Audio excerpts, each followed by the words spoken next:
आपको पता है बिल्कुल बिल्कुल एजेंसियों के जल्लाद। एजेंडे के ऊपर चल रहा है। और ये जो तबर्रा करते हैं ना, ये उसका वही लेवल है, किसी के कहने से ना कम हुआ है ना ज्यादा ज्यादा हुआ है।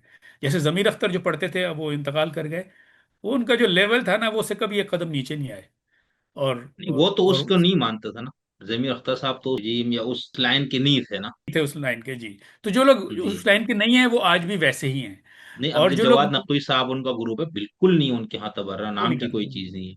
जी। हाँ, तो वो तो लेकिन शदीद इसीलिए हामियत है ना उस। आपको पता है जी बहुत जी से शिया उन्हें उन्हें एजेंट समझते हैं, और ये जी समझते हैं कि जी, वो बिल्कुल बिल्कुल एजेंसियों के जल्लाद। एजेंडे के ऊपर चल रहे हैं। नहीं, उनको जल्लाद देवबंदी कहते हैं लोग। नहीं, वो जी तो जी। गलत है, खैर ऐसा नहीं होना चाहिए। हाँ हाँ, लेकिन बहुत से बाकायदा लोग उनके इसने खिलाफ हैं कि ये वीडियोस बनाए तफरका लोग। फैल, जी।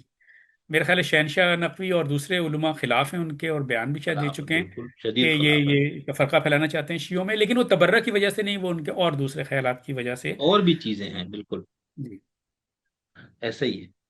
जी। नहीं, देखना शियत की, हमारे शियाओं के उलमा की तारीख में आपने किसी शिया आलिम से अपनी जिंदगी में खुलफाए सलासा और उनकी हुकूमत के हवाले से एक बिल्कुल बुरा भला कहे बगैर कोई गुफ्तगू सुनी है, 1-2 घंटे की कारनामे उस दौर में इनके, यानी उनके जो अच्छे कारनामों का जिक्र करके ना, कि फतूहात हुई, फलाना हुआ, ये उन्होंने बैतुल माल का सिस्टम बनाया, पुलिस का जो भी चीजें हम बताते हैं।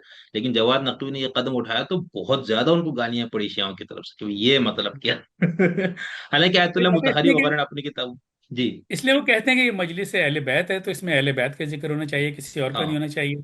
और मैंने जान लिशा का भी जिक्र किया ना, तो वो शायद मसले मसाइल, शायद ये वाली बातें तो नहीं, लेकिन वो शरई मसाइल मजालिस में बताते थे, तो लोगों ने एतराज़ किया कि हम अहले बैत की या इमाम हुसैन की मजलिस सुनने के लिए आए हैं, आप ये क्या शरई मसाइल सुनाने बैठ गए, पूरा साल होता है शरई मसाइल बताने के लिए, आपको यही 10 दिन मिले हैं। जी। तो उन्होंने कहा भाई पूरा साल कोई आता ही नहीं, लोग आते ही इन 10 दिनों में, तो हम क्या करें। तो इस मौके से हाँ फायदा लेकिन, उठाना हाँ चाहिए। लेकिन जवाद नकवी साहब ने जो इस मौजूद में गुफ्तगू ना, उसका मुहर्रम वगैरह में नहीं, वैसे ही जो उनके लेक्चर्स हाँ, वगैरह वो होते ऐसे हैं ही ना करते साल हैं। भर, तो जी उसमें जी। उन्होंने इस तरह के तीन, यानी अबू बकर, उमर और उस्मान के भी गालिबन किया, फिर अमीर मुआविया पे, उसमें तो जायज रवैया उनका दूसरा था। तो ये, जैसे इमाम खुमैनी की भी एक तकरीर है, पता नहीं कहाँ, बहुत यानी इनकलाब की बात की, जिसमें वो कहता है भाई इस्लामी हुक्मरान ऐसा होता है, देखो उमर खलीफा सानी, वो बैतुल मुकद्दस जाने वाली जो पूरी कहानी नहीं, कि गुलाम एक ऊंट था तो गुलाम उसको, फिर जब वो थक जाता तो खलीफा।